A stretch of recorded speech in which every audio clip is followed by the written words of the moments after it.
When it comes to posting stuff on social media and making content online, efficiency and productivity are key to make sure that you are not spending so much time on something that is not that important. Over the last few years, I've been gathering some apps and some programs that hopefully can help you to stay organized and be more efficient when it comes to planning out your social media posts or posting on YouTube in general. The first one is Remove.bg. It's a basic editing tool. Basically, I can drag and drop this picture and the magic will happen by itself. It will simply just remove the background. And then I can either download the picture or I can open it in Canva. And surprise, surprise, the next one is Canva. This is just an awesome tool and it can do basically anything. It can edit thumbnails. It can make sure that you have the perfect alignment for a social media post, and it will help you edit videos. The other day, for example, I was done with my thumbnail. I was on my way to somewhere, but I realized that I forgot to put in a text in my thumbnail. So I just opened up Canva on my phone and I was able to put this in this little text and this arrow and this red little thing to make that thumbnail pop a bit more. But I really wanted to show off some of the stuff that you're able to do with Canva. For example, making thumbnails, they have a bunch of different templates that you can just click on.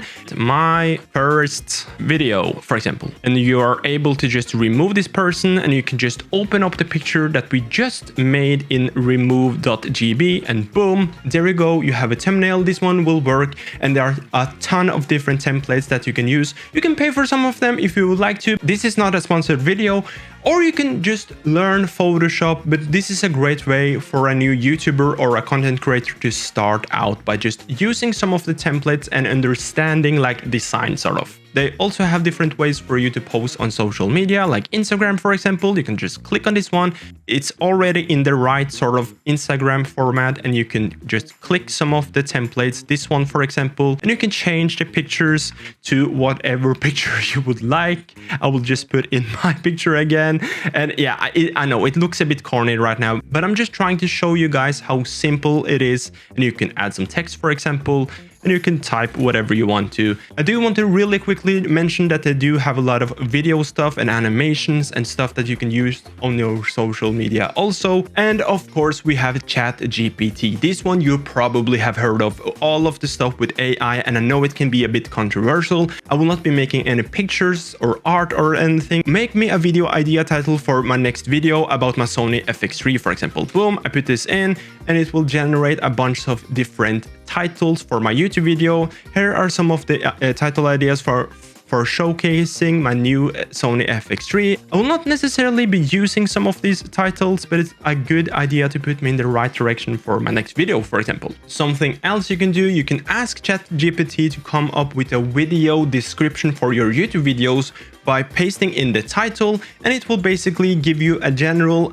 description that will work with SEO and that will work on YouTube to get search traffic on your videos. You can continue on and asking it new questions to tweak your description to make sure that it fits for your video or your social media post. This one, for example, Sony FX3, and it will give you some insights and stuff like that. What I usually do is I paste in the subtitles. Inside Premiere, you can get your subtitles for your videos. I will just copy it and paste it directly into here, and I will basically tell it, okay, read all of the subtitles, understand the video, and make a description based on those subtitles. And then, as you can see, it made an entire description for my video. I can maybe say, can you make tags for this video, for example, and it will generate those 500 maximum count for my tags for my YouTube videos. This is just a good productivity and efficiency tool that I like to use in my videos to make sure that I don't spend so much time on writing tags and stuff like that. Now over to the YouTube Studio. This one is just good in general. When you understand YouTube Studio a bit and you have the YouTube Studio app on your phone, you can understand why are your videos not performing, how can you optimize your videos, why and where are people falling off, why do they subscribe, why don't they subscribe. You should probably subscribe, by the way. Anyways, you can go into all of those different videos. It will give you a ranking out of your most watched videos where people are watching from start to finish. This one, for example, it will give me the views, watch time.